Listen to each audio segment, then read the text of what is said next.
un peu de soufre, une boule de guano de chauve-souris. Cela est tout ce que ça prend pour faire une boule de feu! Il y a des effets spéciaux, là. La magie, ça se fait pas comme ça en claquant des doigts. Non, ça prend des ingrédients pour être capable de lancer un sort dans Donjon Dragon. Vous avez les classiques composants vocaux, qui sont qu'est-ce qu'il faut que tu dises, les paroles arcaniques qui vont déclencher la magie et te connecter à la toile. Vous avez les composants somatiques, ça c'est les mouvements, la danse, la chorégraphie que vous devez faire pour manifester un sort dans le monde physique. Et finalement, vous avez les composants matériels. Les composants matériels, c'est les petits objets que vous devez rassembler pour que le sort se produise. Je le sais là, que ces trois affaires-là, V, S, M, qu'on voit dans tous les stat blocks de sorts, on passe rapidement dessus. Peut-être que vous jouez un magicien, un ensorceleur ou un barde et que vous vous dites « Ah, moi je me préoccupe pas de ça, j'ai un focus pour mes sorts, puis j'ai même jamais pensé aux composants que j'ai besoin pour lancer un sort. » Moi, ça me fascine parce que ça se connecte tellement avec mon imaginaire de faire comment ça se passe la magie. Qu'est-ce qu'il faut qu'un magicien fasse pour qu'il y ait une explosion justement sur ces gobelins-là? Le classique, c'est la fameuse justement la boule de guano qu'on a besoin pour lancer une boule de feu.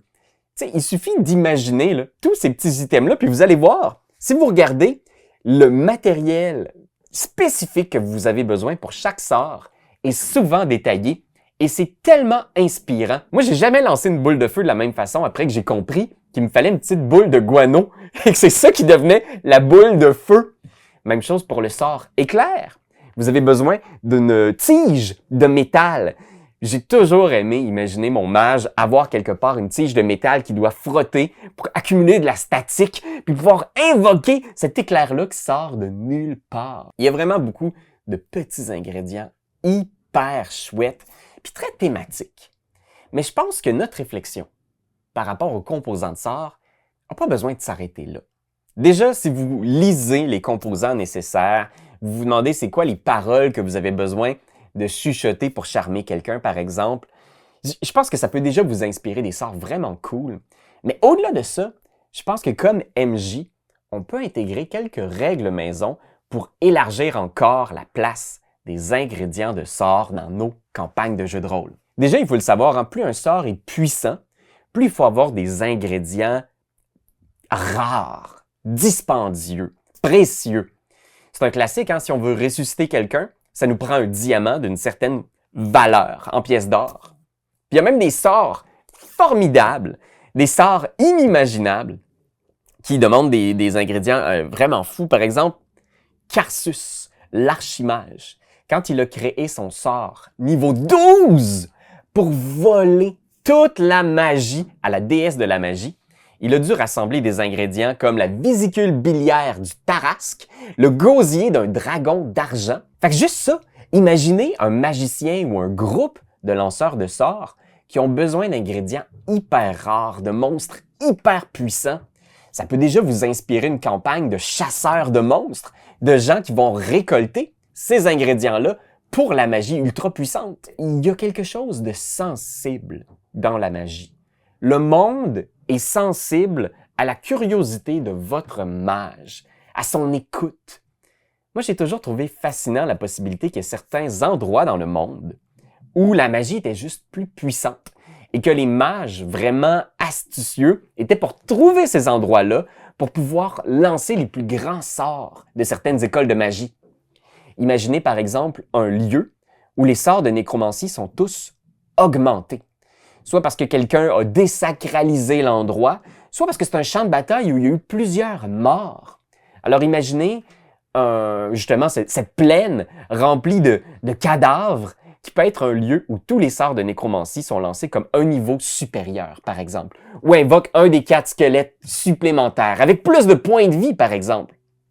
Ou sur le sommet d'une montagne, ou si vous êtes capable d'être au plein milieu d'une tempête où il y a des éclairs, du tonnerre, ben, tous les sorts d'électricité font 1d6 dégâts supplémentaires, ou font le dégât maximum à chaque fois que vous les lancez. À ce moment-là, ça devient vraiment pour votre mage une façon d'exploiter au meilleur les endroits mystiques du monde pour tirer le meilleur de sa magie.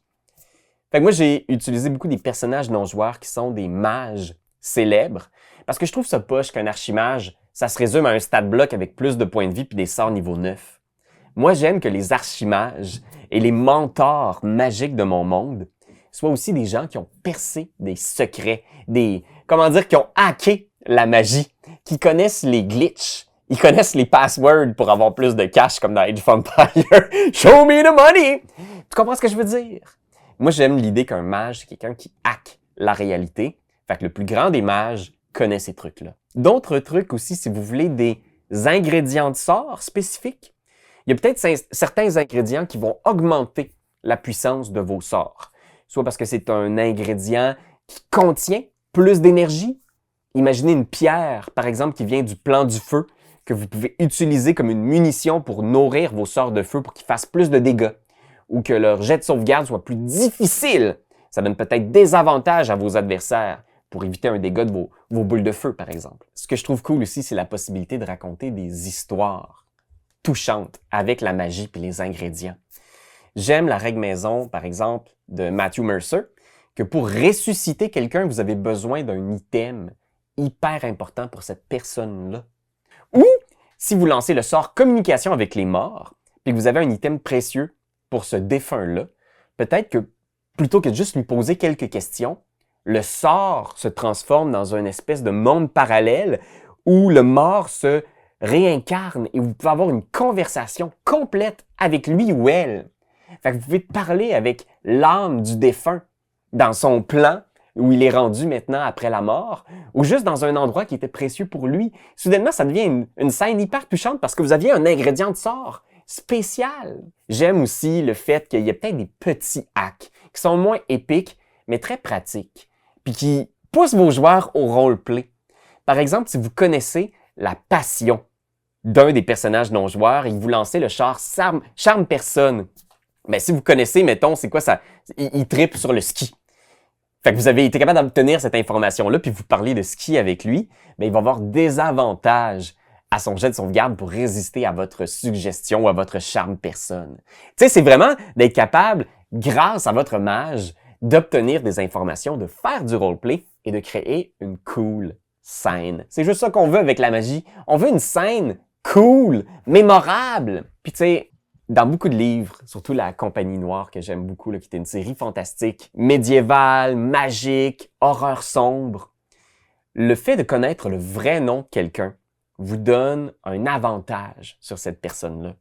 Fait que je trouve ça intéressant que pour invoquer un démon, par exemple, si vous connaissez son vrai nom, ben vous pouvez peut-être lui imposer certaines conditions au contrat. Fait que c'était mes suggestions de comment réfléchir aux composants de vos sortilèges pour que ce soit plus que juste « bon, je lance boule de feu, 36 dégâts ».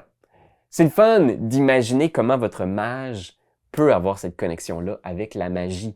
C'est pas tout le monde qui peut faire ça. C'est les utilisateurs de magie qui ont vraiment compris un secret de l'univers.